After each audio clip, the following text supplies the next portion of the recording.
Hello friend, अस्सलाम वालेकुम। दोस्तों, मिस्टर बीन एक ऐसा कैरेक्टर है जिसको शायद हम सब जानते हैं। ये एक आदमी जो अपनी बेवकूफियों की वजह से खुद को और दूसरों को मुश्किल में डाल देता है। मिस्टर बीन बोलता नहीं था और सिर्फ अपनी हरकत से इसने पूरी दुनिया को हंसाया। इसके पास एक ग्रीन कलर की गाड़ी होती थी और एक टेडी बियर भी होता था। लेकिन मिस्टर बीन जैसा मशहूर शो बंद क्यों हुआ? आपको ये सुनकर हैरत होगी कि मिस्टर बीन की सिर्फ 14 एपिसोड्स आई थी, लेकिन दुनिया भर में कामयाबी के बाद ये इतने जल्दी खत्म क्यों हुआ? मिस्टर बीन का किरदार रोवन एटकिंसन ने निभाया था। इसका ताल्लुक इंग्लैंड से है। मिस्टर बीन में एक बेवकूफ का किरदार करने वाला ये आदमी दरअसल एक इलेक्ट्रिकल इंजीनियर है। रोवन दुनिया की बेहतरीन यूनिवर्सिटीज में से एक यूनिवर्सिटी ऑफ ऑक्सफोर्ड से पढ़ा था। इसको एक्टिंग का बहुत शौक था और ये इसी यूनिवर्सिटी में थिएटर वगैरह भी करता था। रोवन को एक फ्रेंच फिल्म बड़ी पसंद थी। इस फिल्म का नाम मिस्टर हुलॉट्स हॉलिडे था। यह भी एक साइलेंट कॉमेडी थी।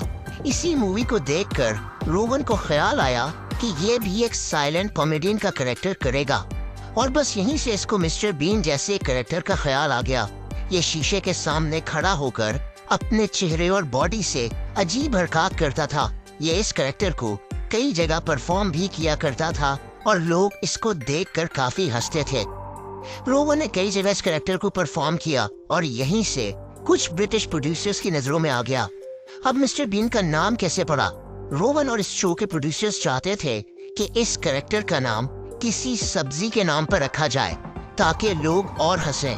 पहले ये इसका नाम मिस्टर कैरेट भी रख रहे थे, यानी गाजर, लेकिन फिर इन्होंने मिस्टर बीन का नाम चूज किया। बीन जिसको हम फलिया, लोबिया या राजमा कहते हैं। मिस्टर बीन की पहली एपिसोड 1990 में रिलीज हुई थी। अगले 5 सालों तक इसकी सिर्फ 14 एपिसोड्स आईं और 1995 में ये शो खत्म हो गया। तब तक मिस्टर बीन का कैरेक्टर पूरी दुनिया में मशहूर हो चुका था। इसका चेहरा हर जगह पहचाना जाता था। ये शो अच्छे खासे पैसे भी कमा रहा था, लेकिन इसके बाद मिस्टर बीन आहिस्ता आहिस्ता गुम होता गया। हालांकि इसने 2 मूवीज भी की, लेकिन मिस्टर बीन का कैरेक्टर आहिस्ता आहिस्ता खत्म हो चुका था। लेकिन इसकी वजह क्या थी? वजह रोवन एटकिंसन खुद था। ये मिस्टर बीन को मजीद परफॉर्म नहीं करना चाहता था।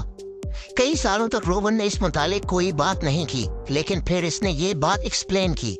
इसके मुताबिक ये जहाँ भी जाता था लोग यकीन ही नहीं करते थे कि यही मिस्टर बीन है, क्योंकि ये अपनी नॉर्मल लाइफ में एक सीरियस इंसान है। इसको डर था कि ये हमेशा सिर्फ मिस्टर बीन के बेवकूफ से कैरेक्टर से जाना जाएगा। रोवन को ये भी लगता था कि अगर ये मिस्टर बीन का कैरेक्टर करता रहा तो ये किसी और तरह की एक्टिंग नहीं कर सकेगा। लोगों को यकीन ही नहीं आएगा कि मिस्टर बीन कोई सीरियस किरदार निभा रहा है। रोवन का ये भी कहना था कि अब मिस्टर बीन का कैरेक्टर शायद हमेशा के लिए खत्म हो चुका है, क्योंकि ये बूढ़ा हो चुका है और इस उम्र में इस पर बच्चों वाला कैरेक्टर अच्छा नहीं लगेगा और इस पर लोग हंसने से ज्यादा अफसोस करेंगे। उम्र बढ़ने के साथ साथ इसके लिए फिजिकल कॉमेडी करना भी मुश्किल था, जो मिस्टर बीन की पहचान है। यानी दरअसल रोवन नहीं चाहता था कि इसकी पहचान सिर्फ और सिर्फ मिस्टर बीन ही रह जाए। ये हर तरह की एक्टिंग करना चाहता था और बस इसीलिए इसने फैसला किया कि मिस्टर बीन का कैरेक्टर अब खत्म हो चुका है। लेकिन आजकल मिस्टर बीन यानी रोवन एटकिंसन क्या कर रहा है? 2017 में रोवन के मरने की खबरें इंटरनेट पर फैल गई थीं, लेकिन ये झूठी खबरें थीं। रोवन एटकिंसन जिंदा है। ये 65 साल का हो चुका है। इसके 2 बच्चे हैं और इसको गाड़ियां इकट्ठी करने का बहुत शौक है। ये साइकिलिंग करना भी काफी पसंद करता है। ये हैरत अंगेज वाकया ये भी है कि 2001 में ये अफ्रीका में अपनी फैमिली के साथ छुट्टियां गुजार रहा था। ये एक छोटे से जहाज में था और इस जहाज का पायलट फ्लाइट के दौरान ही बेहोश हो गया। लेकिन रोवन को जहाज भी उड़ाना आता है और इसने जहाज का कंट्रोल संभालकर जहाज को क्रैश होने से बचा लिया। इसको बर्तानिया की सियासत में भी काफी दिलचस्पी है। ये आज भी इंग्लैंड में रहता है। रोवन ने इस दौरान कुछ सीरियस रोल्स भी किए, लेकिन इसकी पहचान आज भी मिस्टर बीन ही है। मिलते हैं अगली वीडियो में। अल्लाह हाफिज।